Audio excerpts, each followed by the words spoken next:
धन्यवाद बंड्या. आजच्या कृतज्ञता सोहळा कार्यक्रमाचे अध्यक्ष प्राचार्य डॉक्टर विलास कांबळे, प्रमुख अतिथी प्राध्यापक गणेशजी शिंदे, व्यासपीठावर उपस्थित असणारे आमचे सर्व सहकारी गजाननदादा डुमरे, वसंतआप्पा डुमरे, याशिवाय आमचे बालमित्र डॉक्टर अनिल घोगरे, याशिवाय सर्व इस्कांडे परिवाराचे असणारे सर्व स्नेही, प्रथमतः मी माझ्या दिवंगत मातापित्याला प्रणाम करत आहे. ज्यांच्या प्रेरणेमुळे आणि ज्यांच्या आशीर्वादामुळेच खऱ्या अर्थाने आज हा सोहळा होत आहे ते आमचे वडील निवृत्तीबुवा इस्कांडे, की आम्ही सर्व त्यांना आप्पा म्हणत असो. आप्पा एक सुरुवातीच्या कालखंडात आप्पा एक साधे कोरडभाऊ करणारे शेतकरी होते. शेतीतील असणारं उत्पन्न हे असणारं मर्यादित उत्पन्न होतं आणि त्यातून प्रगती होणारच नाही ही त्यांना निश्चित खात्री होती. आणि म्हणून यातून बदल करणं आवश्यक आहे आणि म्हणून ही जिरायती असणारी जमीन बागायती करणं हे त्यांच्या पुढं प्रथम ध्येय होतं. सुरुवातीला 1967मध्ये इस्कांडी वनात विहीर खोदली, फेल गेली.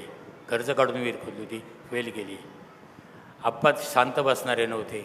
परत दुसरी विहीर खोदावी असे विचार त्यांच्या मनात आले, परंतु अगोदरच कर्ज, आता कर्ज कडे मिळणार ही असणारी त्यांची विवंचना त्यांच्यासमोर होती. रात्रंदिवस त्यांच्या मनाची तगमग होती आणि ही त्यांची असणारे मनाची तगमग खऱ्या अर्थानं पाहिली ती त्यांची आई, आमची आजी बाबाबाईंनी पाहिली. मुलाच्या कर्तृत्वावर तिचा विश्वास होता. तिच्या वडिलांकडून तिला मिळालेली जमीन तिने असणारी तारण ठेवली आणि कर्ज काढून वडिलांच्या असणाऱ्या त्या नवीन विहीर खोदण्यासाठी सहकार्य केल्याने तो विषय मार्गी लावला. माझी आजी बाबाबाई अतिशय कर्तबगार, तडफदार, शिस्तप्रिय असणारी माझी आजी होती. आई आणि वडील शेतामध्ये राहत. माझे सर्व चुलते कामानिमित्त मुंबईला होते आणि एवढे असताना आम्हा सर्व 9 भावंडांना समर्थपणे सांभाळलं त्या माझ्या आजीने सांभाळलं. अतिशय कडक, शिस्तबाज, बाणेदार असणारी आजी. आजी आमची अशिक्षित होती, परंतु माझ्या नातवानी मुलांनी शिकलं पाहिजे याच्यावर कटकतेने लक्ष असायचं. संध्याकाळी त्यावेळेला लाईट नसायची. संध्याकाळी मिनमिनता दिवा लावून आम्ही सर्व भावंडा अभ्यास करतो की नाही हे मात्र ते कटाक्षेत पाहिजे. आमच्या अभ्यासाकडे लक्ष देऊन देत असायचे. आमचं वेळेवर जेवण करणे, आम्ही शाळेत गेलो की नाही हे पाहणे, हेच असणारे कटाक्षतेने आमची आजी पाहत होती. आणि म्हणून आजीचा असणारा मोठा प्रभाव, आजीच्या व्यक्तिमत्वाचा प्रभाव आमच्या सर्वांवर पडला गेला होता.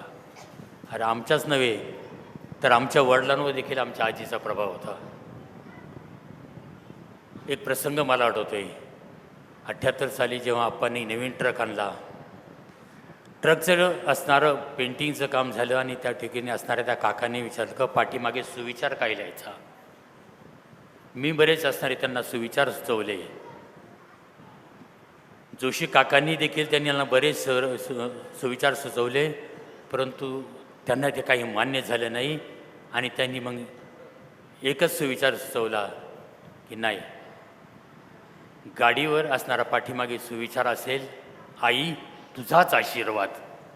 आणि आज देखीलपर्यंत आमच्या प्रत्येक ट्रकवर असणारा आई तुझा आशीर्वाद असणारा हा सुविचार आज देखील झळकत आहे. वडील 12 वर्षाचे असताना त्यांची आई त्यांना घेऊन पंढरपूरला गेली होती. आईची आज्ञा असेल किंवा काय असेल, परंतु त्याचवेळी पंढरपूरच्या असणाऱ्या पांडुरंगाच्या मंदिरामध्ये वडिलांनी तुळशीची माळ घातली आणि निवृत्तीबा म्हणून झाले आणि आज सर्व असणाऱ्या आपली ओळख त्यांनी निर्माण केली. आणि ह्या असणाऱ्या तुळशीचं पावित्र्य त्यांनी अखंडपणे त्यांच्या शेवटच्या श्वासापर्यंत ते पावित्र्य त्यांनी पाळलं होतं. आप्पा धार्मिक विचाराचे होते. प्रचंड असणारा त्यांचा अभ्यास असायचा, प्रचंड वाचन असायचं. धार्मिक ग्रंथांचं भयंकर त्यांचं असणारं वाचन असायचं. भरपूर ग्रंथ वाचायचे. घरामध्ये असणारी पारायणं आमच्या चालायची. आप्पा देखील पारायणं वाचायची. या ठिकाणी उपस्थित असलेली माझ्या ज्येष्ठ भगिनी माणिकताई राक्षे या देखील त्यांच्याबरोबर पारायणात असणारा ग्रंथ वाचत होत्या. आमचे जगन्नाना हे देखील त्यांच्याबरोबर ग्रंथ वाचत असे. धार्मिक असणारा ज्ञान त्यांना होतं. पैठणला जाऊन भागवत असणाऱ्या भागवताचं असणारं एकनाथी भागवताचं ते पारायण करायचे. याशिवाय या पारायणाशिवाय देखील पुण्यामध्ये गणेश कला क्रीडा या ठिकाणी 1 महिना चातुर्मासामध्ये असणारा बाबा महाराज सातारकरांचं प्रवचन चालायचं. मला रोज घेऊन त्या ठिकाणी जायला लागायचे. एक महिना असणारे त्या ठिकाणी प्रवचन करायचे. त्याचबरोबर दर तुकाराम बिजेला 15 दिवस देहूतील असणाऱ्या भंडारा डोंगरावर तुकारामांच्या असणाऱ्या गाथेचं ते पारायण करत होते. एवढे असणारे मोठे असणारे धार्मिक पंच त्यांना धार्मिक ज्ञान त्यांनी आम्हालाही देखील दिलं. हे ज्ञान आम्हाला त्यांनी दिलं. आमच्या असणाऱ्या घरातील प्रत्येकाला त्यांनी ते ज्ञान दिलं. हे केवळ ज्ञानच देऊन ते थांबले नाहीत. आप्पा हे जसे धार्मिक होते तसे थोडे कलारसिक होते. आप्पा नाटकांमध्ये काम करणे व त्यांचे उत्तुंग त्यांचा पहाडी आवाजायचा. ते पहाडी आवाजात वेगवेगळ्या प्रश्नाचे भावगीतं म्हणायचे. चांगल्या प्रकारचे संगीतकार होते. माझ्या आत्यांना गाणं म्हणायला लावायचे आणि स्वतः संगीत करायचे आणि त्यांच्याकडनं गाणं म्हणून घ्यायचे. नाटक हा त्यांचा वीक पॉईंट होता. आम्हाला सर्व भावंडांना घेऊन ते पुण्याच्या बालगंधर्व नाटक मंडळामध्ये त्यांनी कित्येक नाटकं आम्ही पाहिलेली आहेत. एकच प्याला, तो मी नव्हे, अश्रूंची झाली फुले, ही असणारी नाटकं आम्ही माझ्या आईला इथे घेऊन जायचे नेहमी. आई आणि आम्ही ती असणारी नाटकं पाहिली. म्हणजे आप्पा असणारे नाटक क्षेत्रात होते, संगीत क्षेत्रात होत होते, धार्मिक व्हायचे होते. त्याचप्रमाणे प्रतिवर्षी कार्तिकी आषाढीला असणारी वारी करणारे आमचे आप्पा होते. आप्पा जेव्हा थकले तेव्हा असणारी आप्पाची असणारी परंपरा आम्ही देखील चालू केली. आताच विठ्ठल स्थळसरांनी देखील सांगितलेले आहे. गेली 26 वर्ष मी असणाऱ्या पायी पंढरपूरची वारी करत आहे.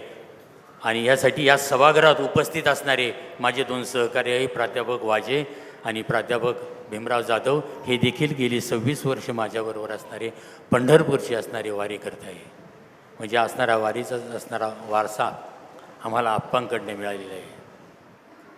आता याही पुढे जाऊन मी सांगतो तुम्हाला, याही पुढचं पाऊल टाकून आमच्या थोरल्या सुनबाई सौ वसुधा आणि मयूर यांनी पायी आळंदी ते पंढरपूर आणि तुळजापूर यापर्यंत पायी असणारी वारी केली.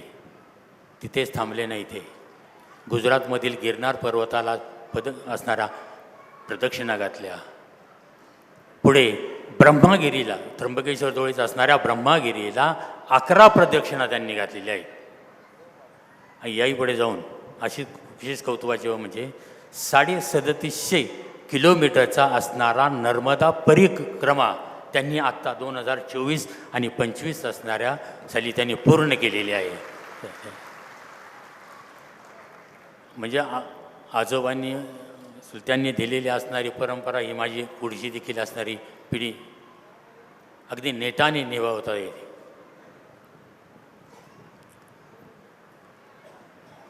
आप्पांचं असणारे झंझावती कर्तृत्व, असणारे वादळी जीवन, यामध्ये खऱ्या अर्थाने उपेक्षित राहिली ती माझी आई.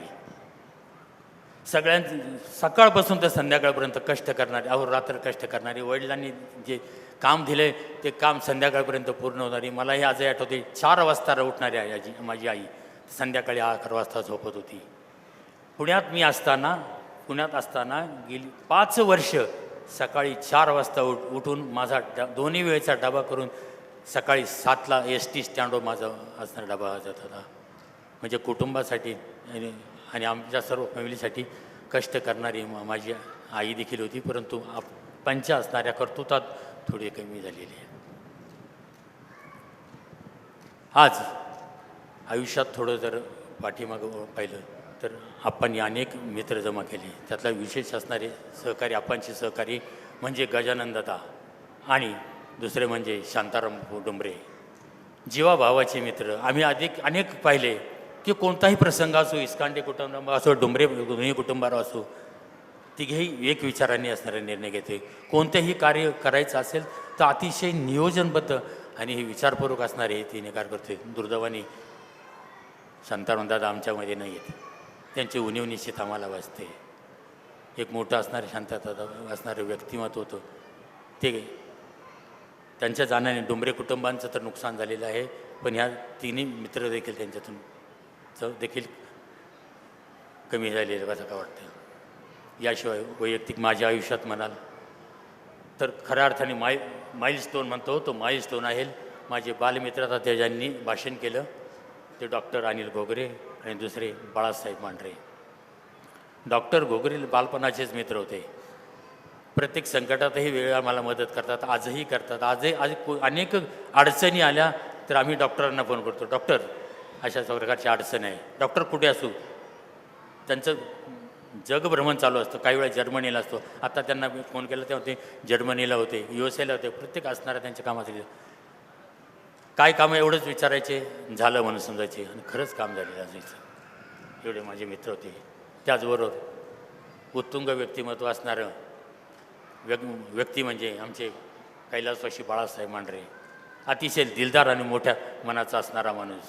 अपंग माणूस पण तो कधीच अपंग हे आम्हाला वाटला नाही इतका असणारा. यातील असणाऱ्या बऱ्याच माझे जे कॉलेज महाविद्यालयीन विद्यार्थी आहेत त्यांना माहिती असेल. बाळासाहेब मार्गदर्शन करणार, मला तर मार्गदर्शन करणार, आम्हाला मदत करणार आणि सर्वात त्यांना मोठं मार्गदर्शन असेल तर मयूरला.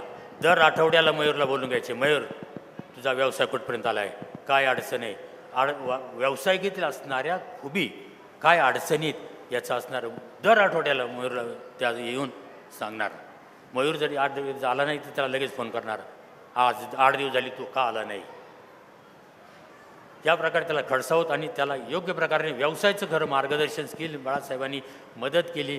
त्या मदतीबरोबर असणारं व्यावसायिक असणार कसा करावा याचं असणारे बारकावे मयूरला त्यांनी शिकले. आणि म्हणून मयूरचे काही जे नुकसान होणार होतं त्या नुकसानातून मयूर वाचला गेला. असे असणारे माझे स्नेही, माझे सर्व असणारे प्राध्यापक, स्टाफ, आम्ही 86 सालापासून आजपर्यंत बरोबर आहोत. सर्व भारत भ्रमण केलं. भारताबरोबर असणाऱ्या बाहेर देशांचं देखील आम्ही सर्व असणाऱ्या बाहेरनी भ्रमण केलं. आईचं असणारे माझे जीवाभावाचे असणारे प्राध्यापक, सर्व असणारे प्राध्यापक, सहकारी प्राध्यापक, याशिवाय अप्पांवर प्रेम करणारे गजानन दादा होते, शांताराम बापू होते. त्याचप्रमाणे अप्पांचा एक पॉईंट होता, त्यांच्या वडिलांचे मामा कुठे मामांकर ते नेहमी जाणार. वडिलांचे मामा पण ते त्याबरोबर जाणार, त्यांच्याबरोबर काय चाललं आहे काय नाही हे नेहमी आवर्जून विचारणार, त्यांच्याबरोबर चौकशी करणार, त्यांची काय करते, मी काय केलं, मी काय करणार आहे, तुमचं काय चाललं याबद्दल ते असणारे नेहमी चौकशी करत आणि त्यांच्याबरोबर असणारे चर्चा करत. असे माझे आमचे आप्पा. एक शेतकरी म्हणजे कुशल शेतकरी, एक वारकरी आणि एक व्यापारी म्हणून असणारा त्यांनी त्यांची ओळख निर्माण केली. आज ह्या असणारा सोहळा पाहिला, मुलांनी केलेला हा सोहळा जर पाहिला आणि आयुष्यात जर पाठीमागं वळून पाहिलं तर मुलांना मला असं म्हणावं वाटतं की तुमच्या पुढच्या 2-3 पिढ्यांनी केलेल्या त्यागाचं, कष्टाचं तुम्ही सार्थक झालेलं आहे, सार्थकच केलेलं आहे. मला निवेदकाने मर्यादित वेळ दिला आहे, तर दिलेल्या मर्यादित वेळेचं भान ठेवून या ठिकाणी तुम्ही सर्वच्या सर्व उपस्थित राहिला. आपल्या सर्वांना मनपूर्वक मी धन्यवाद देत आहे आणि आपली याच ठिकाणी थांबतो. धन्यवाद.